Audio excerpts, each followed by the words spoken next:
국가에서 세제 지원을 해주고 있는 연금 상품입니다. 펀드라고 해놓으니까 얘를 투자하면 손해본다고 생각하는 거예요. 이 금융회사들을 상호 이전할 수 있도록 국가가 제도를 열어놓은 거죠. 인덱스 중심 펀드로 투자할 것을 권했어요.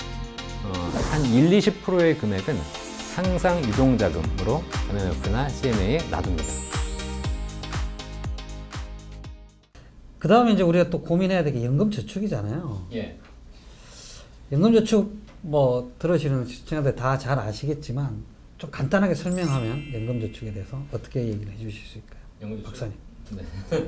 연금저축은 일단은 개인연금 상품입니다. 네. 국민연금이 공적연금 상품이라면 또 공무원연금 이런 것들이 공적연금 상품이라면 연금저축부터는 개인연금 상품이죠. 그러면 이제 개인이 준비할 수 있는 여러 가지 뭐 비과세연금도 있고 이런 것들이 있는데 이 연금 상품의 연금저축에 대해서는 국가에서 세제 지원을 해주고 있는 연금 상품이에요. 국민연금 가지고는 부족하니까 스스로 준비해라. 스스로 준비한 대신 국가가 세금적인 혜택을 주겠다라고 만든 게 연금저축이죠. 그 세제 혜택을 주는 게 크게 지금 뭐 두 개 정도로 얘기를 보험과 펀드 두 개 정도로 얘기를 할 수 있는데 네. 우리 대표님은 어떤 걸 더 연금저축 저는 연금저축 펀드죠. 네. 왜 그런지 좀 얘기. 뭐 인생 한 방인데. 이때까지 장기로 계속 하라고 해놓고 인생 한 방이라 그런 것 같아요. 아, 예, 농담이고요. 네.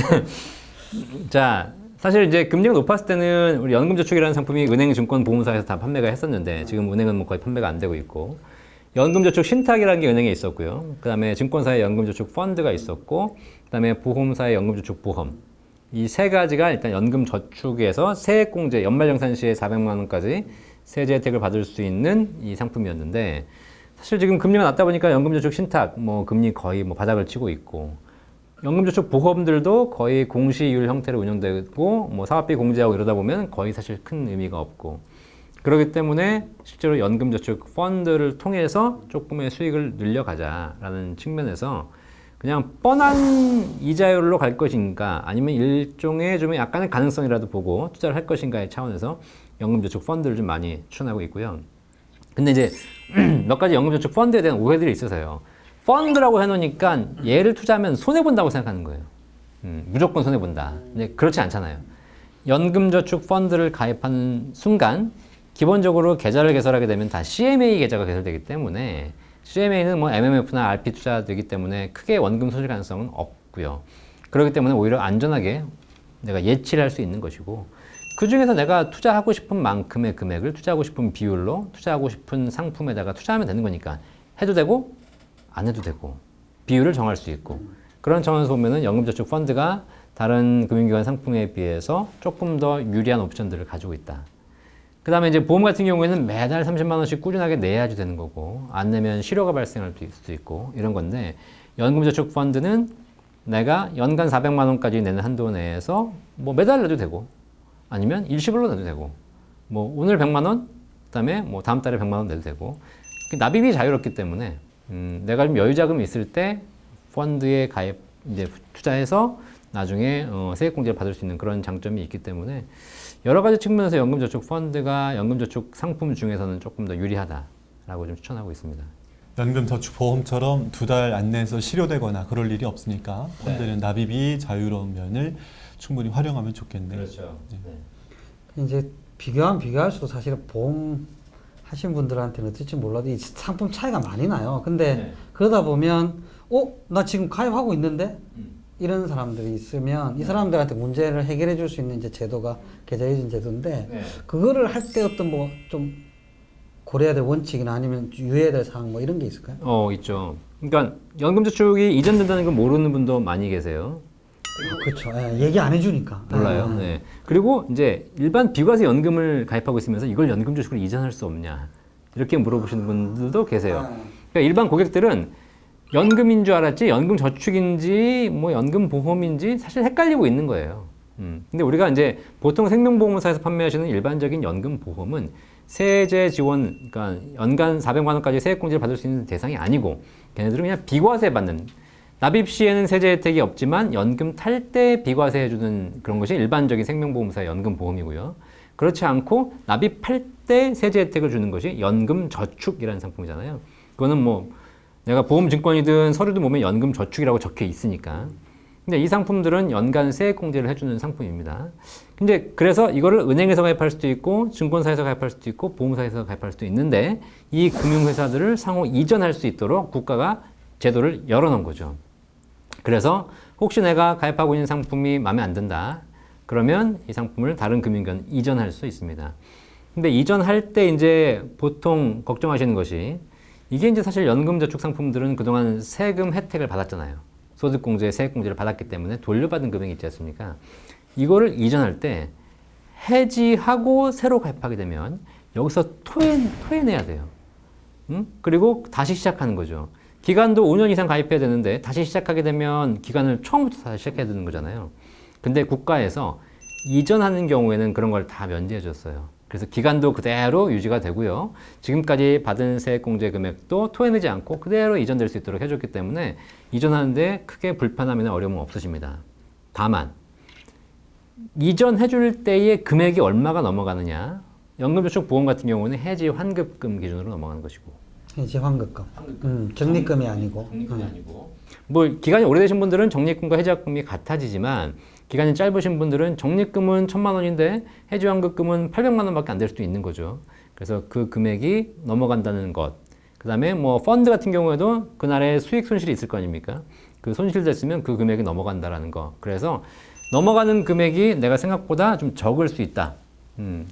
하지만 그럼에도 불구하고 거기에 세액공제나 이런 세금을 토해내는 건 아니니까 그런 부분을 좀 참고하셔서 그 금액이 이전된다라고 생각하시면 될 것 같습니다. 금액이 넘어올 때는 이제 어찌 보면 거치식 개념이 되는 거고 그 계좌에서 매월 또 불입하는 거는 적립식 개념이 될 텐데 대표님 같은 경우에는 거치식으로 넘어올 때, 즉 연금을 이전을 받을 때는 어떻게 좀 투자를 운용을 하시나요? 펀드로 이전하는 경우, 이제 펀드로 이전하는 경우에는 갑자기 쌓였던 금액이 적게는 1, 2천, 많게는 막 5, 6천씩 넘어오잖아요. 넘어오면 이제 그거를 펀드를 배분해서 하게 되는데 매달 30만 원씩 하는 것은 굉장히 좀 가볍죠. 부담이 없죠. 적립식으로 코스트 에버리지 효과가 있으니까. 근데 한 번에 갑자기 3천만 원, 4천만 원 한 거는 굉장히 부담스러운 게 사실입니다. 근데 저는 뭐 그럼에도 불구하고 투자에 대한 철학은 있어요. 이게 투자라는 것이 연금이 내년에 찾기 위해서 우리가 하는 것이 아니라 앞으로 55세, 60세 이후에 적게는 50세 넘어오신 분들도 5년에서 10년, 40세이신 분들은 20년 가까이 투자를 보고 하는 거기 때문에 단기적인 그 수익률에 일희일비 하시지 마시고 좀 시장을 보고 투자하셔라 라고 얘기 드리고 있고요. 사실 연금저축 관련해서 지금 뭐 하시는 분들 많이 계시지만 그래서 지금 가장 많이 있는 것이 TDF예요. TDF 타겟 데이트 펀드라 그래서 일정한 시점을 정해놓고 그때까지 처음엔 주식 비중을 높였다가 점점 나이가 들고 가까우면서 채권 비중을 줄여가는, 아니 채권 비중을 늘려가서 점점 안전화해가는 이걸 많이 하고 있죠. 근데 저 개인적으로는 TDF나 이런 펀드보다 그냥 저는 단도직입적으로 딱 그냥 인덱스 중심 펀드로 투자할 것을 권해드려요. 뭐 국내 코스피. 그렇죠. 지금은 뭐 사실 제가 방송 이제 유튜브 보신 분들 아시겠지만 핵심 지역에 집중하자, 우량 자산에 집중하자. 그래서 대한민국과 미국과 차이나 이 세 가지 국가의 인덱스 펀드를 가지고 비율을 조정할 뿐입니다. 이렇게 가는 거죠. 제가 이렇게 직접적으로 약간 뭐 이렇게 좀 TDF나 뭐 여러 가지 그런 4차 산업혁명 펀드부터 시작해서 여러 가지 이름 많이 가진 펀드가 있지 않습니까? 그런 펀드보다 그냥 바로 인덱스 펀드에 집중하는 이유가 뭐냐면 투자를 저도 뭐 거의 20년 가까이 상담을 했으니까 투자를 오래 했는데 내가 뭘 투자했는지를 모르니까 결과에 대해서 내가 알기가 쉽지 않은 거예요. 자녀들 다 키우지 않습니까, 자녀. 근데 이거 있잖아요. 애가 학교에서 수학시험 봤는데 틀렸어요. 그럼 답이 틀렸으니까 그러면 도대체 틀린 이유가 뭔지 알아야 되잖아요. 근데 만약에 그 내가 문제를 복습해서 왜 틀렸는지 원인을 밝히지 않은 상태에서 그냥 또 시험을 봐. 그럼 또 그 문제 틀리는 거거든요. 맞았어. 맞았는데 찍어서 맞았어. 그럼 얘가 알고 맞은 게 아니잖아요. 또 시험 봐. 그러면 또 맞을 수가 없다는 거예요. 문제도 이렇지만 투자도 마찬가지입니다. 투자도 우리가 내가 성공했든 실패했든이 중요한 것이 아니라 실패했으면 왜 실패했는지 성공했으면 왜 성공했는지 알아야 다음 투자에서 내가 그 시행착오를 줄여갈 수 있어요. 근데 이 펀드 투자의 가장 큰 문제가 뭐냐면 내가 직접 하지 않기 때문에 누군가에게 맡겨서 하다 보니까 그 결과에 대해서 나는 수익률만 받아들일 뿐이지 실제 이것이 왜 실패했고 왜 성공했는지를 알지 못했다라는 거예요. 그래서 오히려 연금저축 투자하신 분들에게 딱 세 가지 국가, 미국과 중국과 한국은 어떤 일이 벌어지는지 맨날 뉴스에 나오잖아요. 내가 모르고 싶어도 모를 수가 없어. 네? 그러다 보니까 그런 걸 중심으로 인덱스 중심으로 투자하면 인덱스라는 게 혹시 결과적으로 이슈들에 의해서 좀 변화하는 것이 크고 요즘 뭐 미국 대선 이런 것들 그러다 보니까 우리가 뭔가를 판단하기에 훨씬 더 수월하다. 그래서 큰 금액이 넘어온다 하더라도 혹은 매월 적립식으로 투자한다 하더라도 이렇게 좀 약간 인덱스 중심으로 포트폴리오를 짜서 투자할 수 있도록 만들어 드리고 그리고 대신에 이렇게 투자할 때 한 20%의 금액은 항상 유동자금으로 MMF나 CMA에 놔둡니다. 그러니까 한 80% 정도는 그냥 주식형이 하여튼 다 하는 거고 네. 나머지 20% 정도를 네, 유동자금 나눠서 이건 비상자금인 거죠.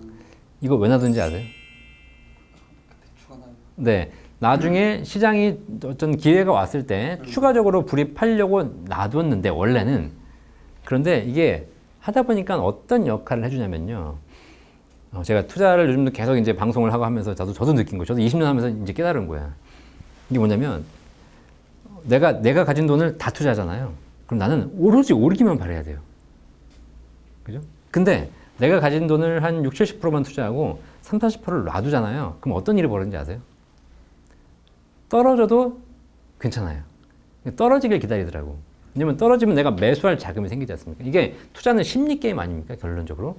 그러니까 심리 게임에서 지면 오를 때는 막 기분 좋아서 막 뜨다가 떨어지면 불안해서 팔고 이런 걸 반복하지 않습니까? 근데 내가 일정 금액을 투자하고 일정 금액을 유보해 두니까 올라도 좋고 떨어져도 기다려지고 이런 부분에서 투자를 훨씬 더 안정적으로 할 수 있는 대안이 되더라고요. 그래서 일단 그런 차원에서 한 20% 정도는 유동성 자금으로 언제 들어갈지 안 들어갈 수도 있어요. 근데 얘가 안 들어가서 나중에 수익이 안 났다 하더라도 80%가 잘 해주면 어차피 연금저축 우리가 목표로 했던 것이 연금저축 보험이나 신탁에 계신 분들은 수익률이 나봐야 연 1%, 2%예요. 최근에 제가 연금저축 이전한 고객 중에서 그런 상담을 한 적이 있어요. 2018년도에 이전하셨거든요. 근데 올해까지 해가지고 딱 2년 만에 30% 수익이 난 겁니다. 30%. 금액이 적지 않았어요. 6천만 원. 30% 나가지고 지금 7천이 넘었어요. 전화했어요. 고객님, 2년 만에 30% 났는데요. 제가 해드릴 일은 다 한 것 같습니다. 왜냐면 고객님이 그 전에 연금저축계좌 그냥 안전한 보험이 있었을 때는 연 1, 2%밖에 안 됐고 그렇게 30% 받으려면 2, 30년 걸려야 되는 건데 제가 2년 만에 해드렸어요. 그죠? 이제 그만하시죠. 이 정도만 해도 우리가 연금저축을 할 수 있는 금액은 다 한 것 같습니다. 그만하시죠. 지금 바로 이제 채권형으로 전환하시면 되겠습니다. 라고 얘기를 했더니 근데 좀 더 갈 것 같은데? 그래서 제가 말씀드렸어요. 지금 이후의 수익은 고객님이 선택하신 겁니다. 저는 충분히 이 정도면 됐다라고 했는데 더 가실 수도 있고 제가 보기에도 시장이 나쁘진 않을 것처럼 보이지만 그래도 우리가 더 욕심을 부릴 것인지 아닐 것인지 아니면 이 중에 일부를 환매할 것인지를 결정합시다. 이런 통화를 제가 한 적이 있는 거죠. 그래서 목표가 좀 달성되면 일정 부분은 이제 안전자산으로 환매하는 것도 중요한 것 같습니다.